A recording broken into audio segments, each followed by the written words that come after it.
Olá, meus irmãos, que a paz do Mestre Jesus esteja em nossos corações. Vamos continuar o estudo do Livro dos Espíritos a partir da questão 715, necessário e supérfluo. Vamos lá? Como pode o homem conhecer o limite do necessário? O sensato conhece por intuição. Muitos só o conhecem à custa de suas próprias experiências.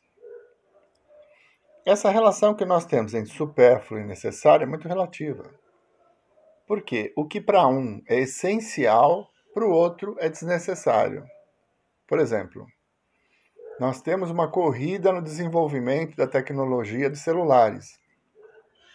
Então, temos celulares na faixa de 12 mil, 13 mil reais. Tem outros de 800 reais. Para alguns, o celular serve para comunicação, WhatsApp, Facebook, ligações, para conversar com as pessoas, ligações de vídeo, né? Ligações de áudio. Para outros, é status, é um microcomputador que carrega na mão para a resolução de diversos problemas. Então, o que é supérfluo para uma pessoa que só necessita do celular para mandar suas mensagens e para comunicação, vai se satisfazer com um celular de 800 reais. O outro, esse de 800 reais, não atende à necessidade. Então, para ele é necessário um iPhone, um outro tipo bem mais caro. Então, cada pessoa tem as suas próprias necessidades, né? O problema é quando nós passamos essa fronteira da necessidade para o status. Então, eu tenho a necessidade que as pessoas vejam o quanto eu sou poderoso, por isso o iPhone. Não que eu tenha necessidade de um equipamento com aquela potência, com aquela memória, com aqueles recursos. Então, percebe? É muito relativa essa questão do necessário e do supérfluo, mas, diante das situações mais difíceis da vida, fica mais fácil perceber. Por isso que ele responde: o sensato conhece por intuição. Então, aquele que atinge um certo patamar de vida, de experiências de vida, já não vai dar mais tanta importância para a aparência, não vai dar tanta importância para o que os outros vão pensar. Um espírito mais evoluído, ele tem a humildade de reconhecer quem ele é. Então, a opinião do outro, para ele, são instrumentos para que ele possa continuar evoluindo, mas ele não vai se importar se a pessoa não gostar dele.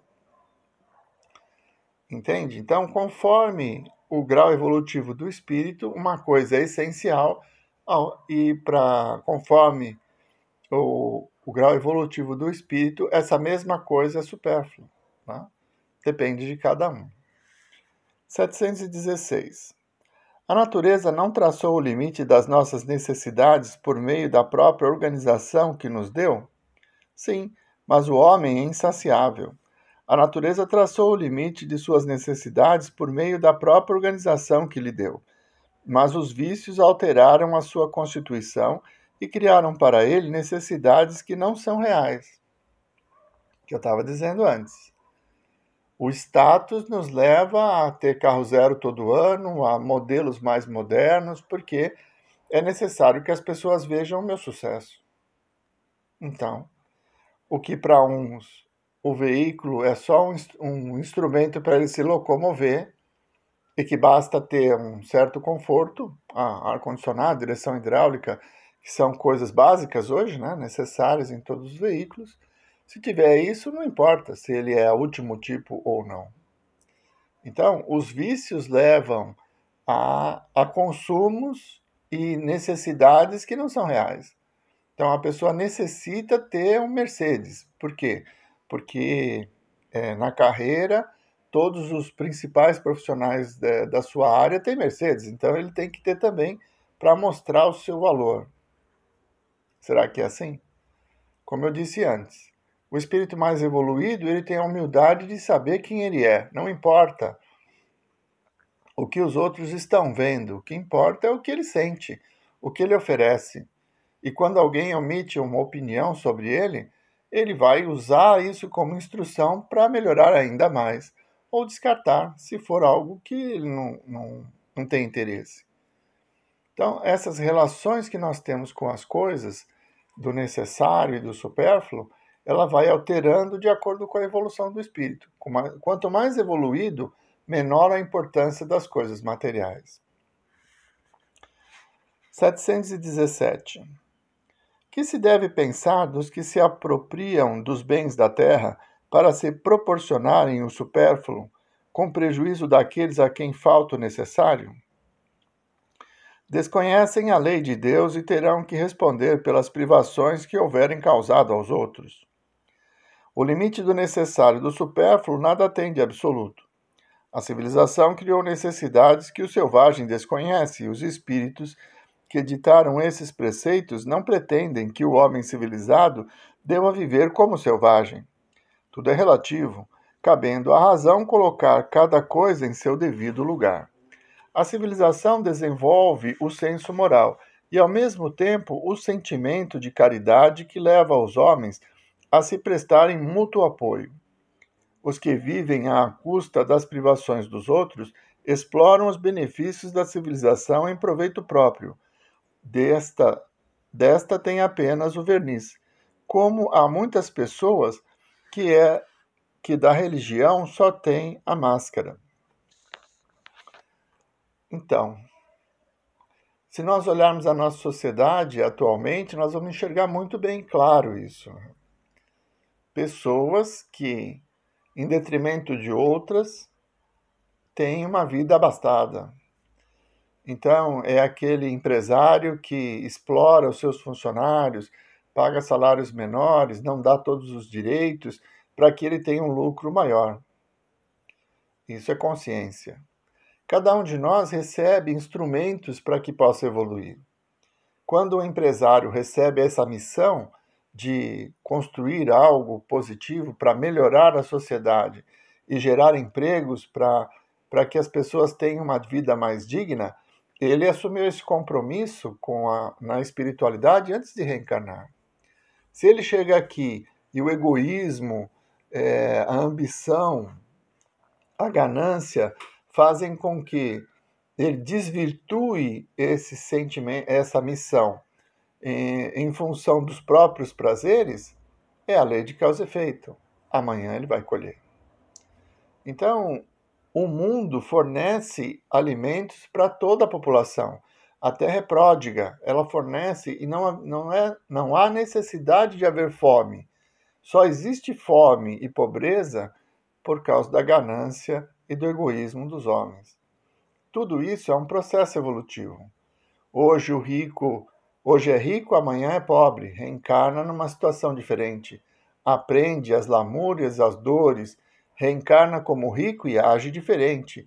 Vai proporcionar dignidade e favorecer o maior número de pessoas, de uma forma a colocar a riqueza em proveito de toda a sociedade, não só em proveito próprio.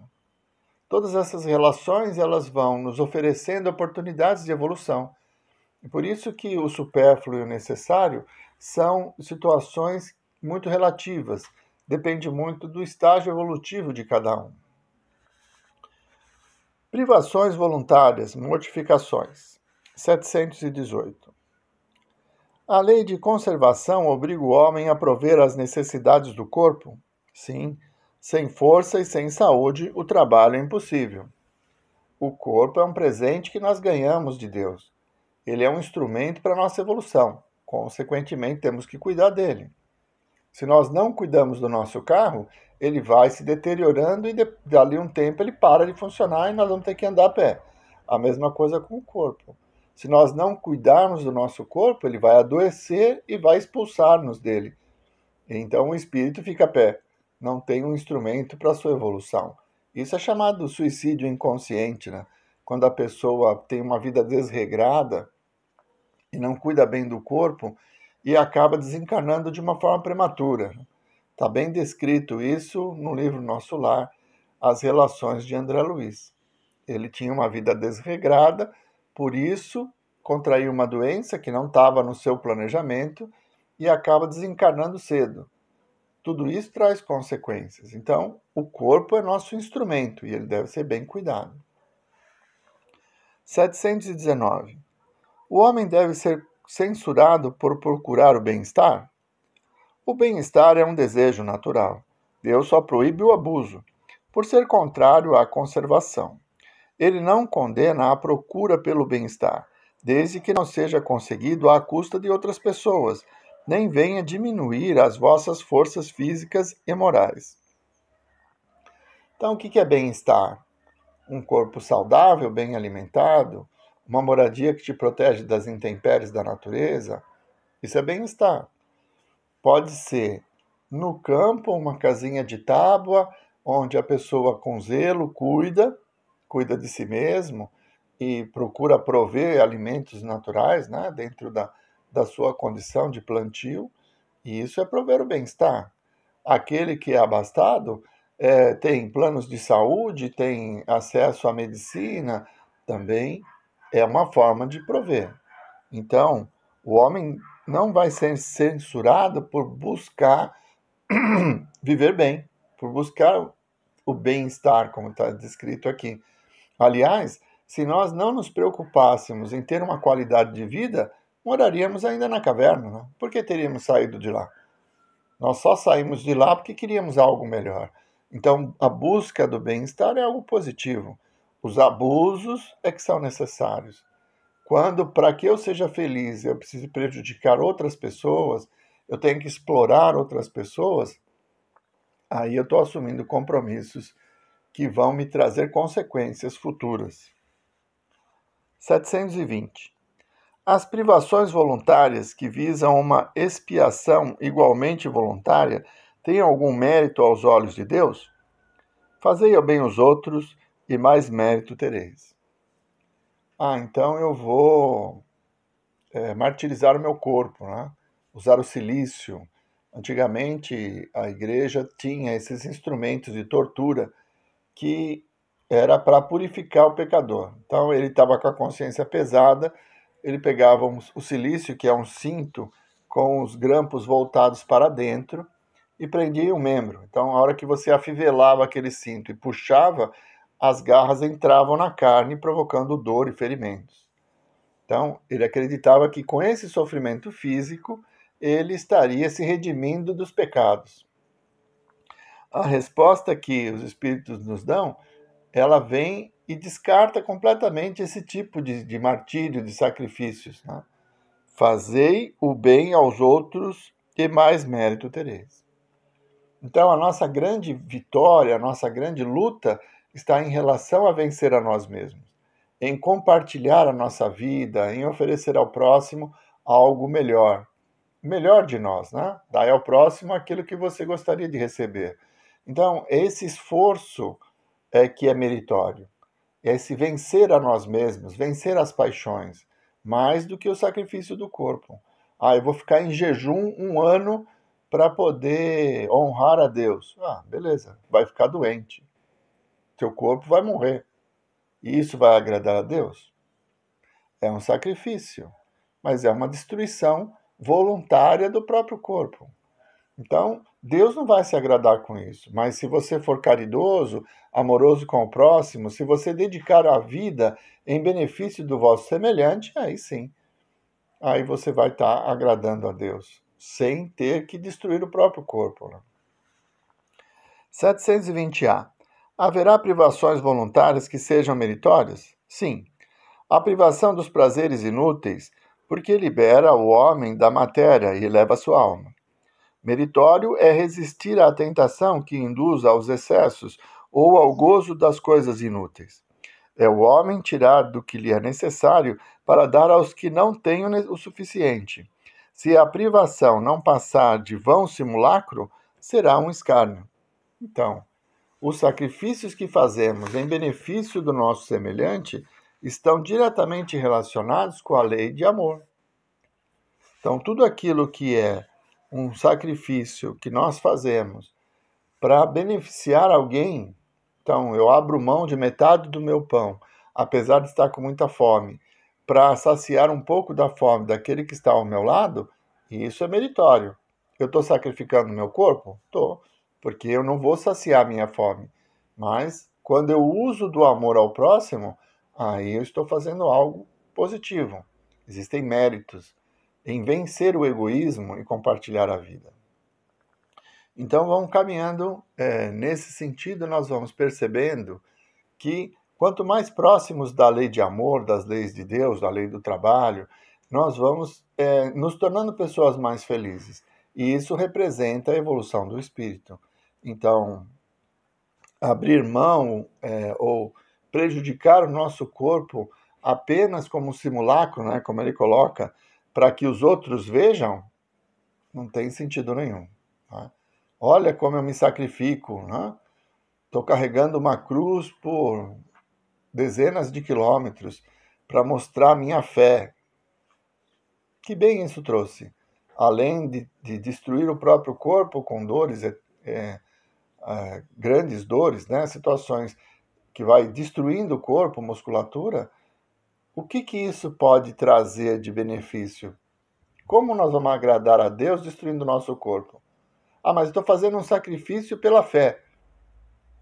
Será? Será que se eu abrir mão de parte dos meus bens, se eu abrir mão de parte do meu tempo e visitar asilos, orfanatos e oferecer esse tempo que eu teria para atravessar quilômetros carregando uma cruz, em benefício das crianças, dando orientação, auxílio, carinho, eu não estaria fazendo algo mais meritório? Muito bem, vamos parando por aqui. Na semana que vem retomamos com o mesmo assunto a questão 721. Vamos fazer a prece? Mestre Jesus, nós vos agradecemos, Senhor, por mais essas lições recebidas, em que pudemos olhar para nós mesmos e perceber que muitas das dores que carregamos estão vinculadas a coisas que não necessitamos. Que tenhamos o bom senso de separar e a coragem de vencer, superando a nós mesmos e nos tornando pessoas melhores. Muito obrigado, Mestre Jesus. Muito obrigado, meus irmãos. Uma boa semana a todos.